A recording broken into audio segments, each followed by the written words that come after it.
আইয়ুব আলাইহিসসালাম আল্লাহর এমন এক নবী ছিলেন যিনি আল্লাহর কাছ থেকে অনেক পরীক্ষার সম্মুখীন হয়েছিলেন। আইয়ুব আলাইহিসসালাম এতটা উত্তম সবর করেছিলেন যে তার উদাহরণ আল্লাহ কুরআনে দিয়েছেন। যদি আপনার প্রফিট সিরিজে আগ্রহ থাকে তাহলে আমার চ্যানেলটি সাবস্ক্রাইব করুন। চলুন শুরু করা যাক the real life story of prophet Ayub আলাইহিসসালাম। সালাম। আল্লাহ আইয়ুব আলাইহিসসালামকে সিরিয়ায় কওম সারানের দিকে পাঠিয়েছিলেন। আইয়ুব আলাইহিসসালাম খুব ধনী ছিলেন। আল্লাহ তাআলা তাকে অনেক নিয়ামত দিয়েছিলেন। তার কাছে অসংখ্য নৌকর চাকর ছিল এবং অগণিত ভেড়া বকরি ছিল। আল্লাহ আইয়ুব আলাইহিসসালামকে অনেক জমি জায়গা এবং সম্পত্তিও দিয়েছিলেন। আইয়ুব আলাইহিসসালাম ব্যবসা করতেন, তার ব্যবসা দূর দূরান্তে ছড়িয়ে পড়েছিল। আল্লাহ আইয়ুব আলাইহিসসালামকে অনেক সন্তানও দান করেছিলেন।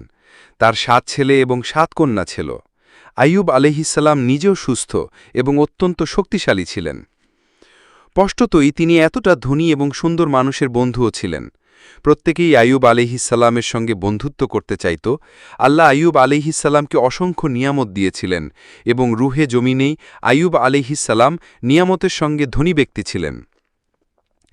তারপর আল্লাহ আইয়ুব আলাইহিসসালামকে পরীক্ষা করতে চাইলেন, যাতে পরবর্তীতে আগত মানুষের জন্য আইয়ুব আলাইহিসসালাম সবরের উদাহরণ হয়ে যান। তারপর আইয়ুব আলাইহিসসালামের উপর পরীক্ষার সময় শুরু হয়ে গেল। তার সমস্ত ব্যবসা বন্ধ হয়ে গেল এবং সমস্ত সম্পদ শেষ হয়ে গেল। এমনকি আইয়ুব আলাইহিসসালাম ফকির হয়ে গেলেন। আইয়ুব আলাইহিসসালামের জীবনেই তার সমস্ত সন্তান মারা গেল। সন্তান হারানোর বড় দুঃখ হয়। আইয়ুব আলাইহিসসালামের ৭ ছেলে এবং ৭ কন্যা তার সামনে মারা গেল।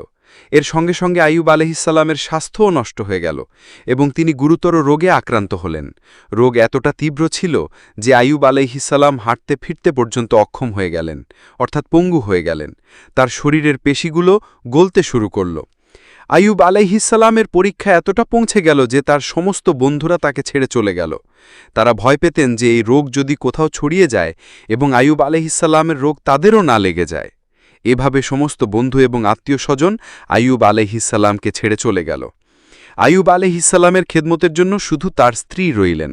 তিনি খুবই ওয়াফাদার স্ত্রী ছিলেন। তিনি আইয়ুব আলাইহিসসালামের খেদমত করতেন, তাকে খাওয়াতেন, পরাতেন এবং লাঠিও দিতেন। তারপর এমন সময় এলো যে সমস্ত সম্পদ পুরোপুরি শেষ হয়ে গেল। বিক্রি করার জন্যও কিছু বাকি ছিল না। তখন আইয়ুব আলাইহিসসালামের স্ত্রী লোকের ঘরে নৌকরানির কাজ শুরু করলেন, যাতে কিছু উপার্জন করতে পারেন এবং তার স্বামীর ওষুধ এবং খেদমতে খরচ করতে পারেন। আইয়ুব আলাইহিসসালামের উপর এই পরীক্ষা ১ মাস ২ মাস নয়, বরং পুরো ১২ বছর ধরে চলল। একটি রেওয়ায়েত অনুসারে এই পরীক্ষার সময়কাল ১৮ বছর ছিল। আল্লাহ আলাম, আইয়ুব আলাইহিসসালাম এতটা দীর্ঘ সময় ধরে সবর করেছিলেন। তিনি কখনো কারো কাছে অভিযোগ পর্যন্ত করেননি। বছরের পর বছর এভাবেই কেটে গেল। আইয়ুব আলাইহিসসালামের স্ত্রী তাকে বললেন, আপনি আল্লাহর রসুল, যদি আপনি আল্লাহর কাছে দোয়া করেন তাহলে তিনি আপনার রোগ শেষ করে দেবেন এবং আপনার অবস্থা বদলে দেবেন। আইয়ুব আলাইহিসসালাম তার স্ত্রীকে বললেন, তুমি কি বলছো? আমি আল্লাহর কাছে দোয়া করতে লজ্জা পাচ্ছি, কারণ যতটা সময় আমি সুখে শান্তিতে ছিলাম এখন ততটা সময় রোগে এবং তঙ্গগস্তিতে কাটেনি। তাই আমি এখনও এই দোয়া করব না যে আল্লাহ আমাকে আরোগ্য দান করুন বা আমার এই অবস্থা বদলে দিন, যতক্ষণ ৮০ বছর না পার হয়। যেভাবে আমি নাজুল ইয়ামতে ৮০ বছর কাটিয়েছি সেভাবে আমি ৮০ বছর এই রোগ এবং তঙ্গদস্তিতে সবর করব।